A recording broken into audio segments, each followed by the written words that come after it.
ساجد اپنے وجود کو تلاش کر رہا تھا۔ سارتر زندگی کا مقصد قرار دیتا ہے۔ اس کی نظر میں زندگی کی کوئی معنی نہیں۔ انسان اپنا خود خالق ہے اور اپنے افعال اور اقدام کا خود ذمہ دار ہے۔ کسی کو اس کے کردار، اس کی منزل، اس کی زندگی کی سمت متعین کرنے کا حق حاصل نہیں۔ سارتر کے نزدیک زندگی کا مقصد کامل آزادی ہے۔ انسان کو چاہیے کہ وہ کرب سے آزادی حاصل کرے اور اس بات سے چھٹکارا حاصل کرے کہ وہ آزاد نہیں ہے۔ ساجد اپنا وجود تلاش کر رہا تھا، وہ آزاد تھا، لیکن انہیں تلاش تھی اپنے وجود کی۔ وہ ڈھونڈتا رہا، کوچتا رہا، تلاش کرتا رہا۔ ایسا لگ رہا تھا کہ یہ تلاش انتہائی مشکل ہے، پر وہ ہارے نہیں، تھکے نہیں، چلتا رہا، رک گیا۔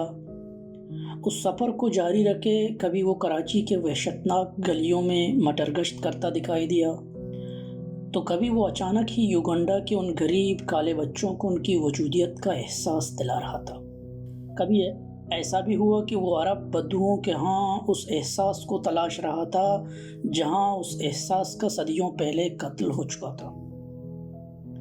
جی ہاں، یہ وہی تلاش تھی کہ ایک دم ساجد کو احساس ہوا چلا کہ نہیں، کراچی کا خاک چانوں یا یوگنڈا کے جنگلوں میں چلا کاٹوں، جس تلاش کے پیچھے میں چکریں کاٹ رہا ہوں، اس تلاش کا مرکز یہاں نہیں، بلکہ یورپ کے نرم مزاج ماحول، خاموشی اور سناٹا کی ایک ایسے عالم میں ہی میں اپنا وجود تلاش کر سکتا ہوں۔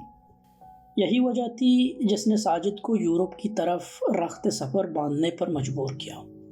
حالانکہ وہ شاہان اور طاہر کو اپنے انباز میں لے کر کراچی کے تنگ گلیوں میں عام افراد کی طرح اپنی زندگی گزار سکتا تھا، لیکن کیا کریں، جب تلاش اپنے وجود کی ہو اور بندہ ہو کتاب کا شیدائی، قلم کو ہتھیار بنا کر جاہل سماج کو عقل سلیم دلانے کی تگ و دو انہیں اس دیار سے کوچ کرنے پر مجبور کر گیا۔ انہیں یہ احساس تھا یہ سفر لمبا ہے، مشکلات سے بھرا پڑا، راستے خاک چھاننے کا سفر مشکل ہی صحیح پر ناممکن نہیں۔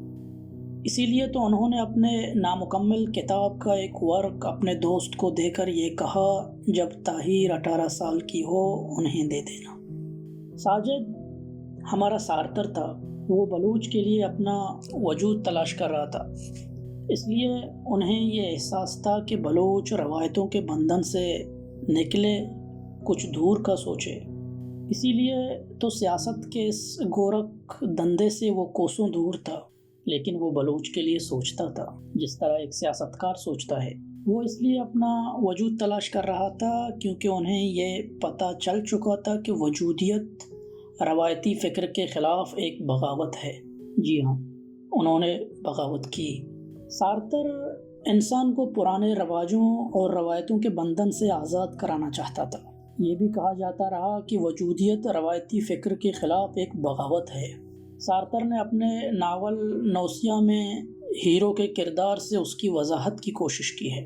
ہیرو بے معنی اور لغویت میں معنی تلاش کرنے کی کوشش کرتا ہے۔ وہ اس بات پر خوش ہے کہ اس نے یہ کام خود منتخب کیا ہے اور آزادانہ طور پر کیا ہے۔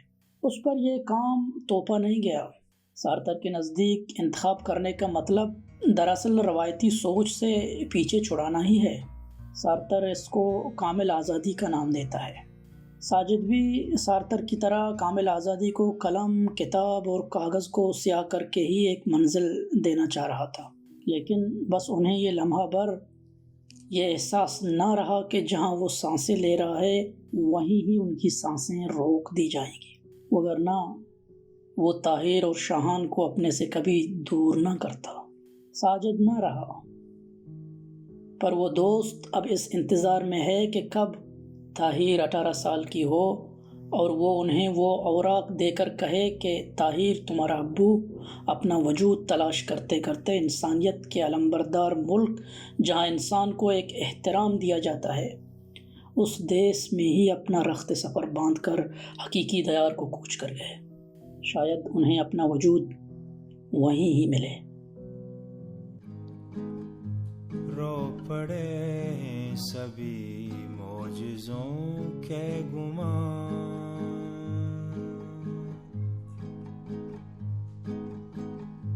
رو پڑے ہیں سبھی معجزوں کے گمان،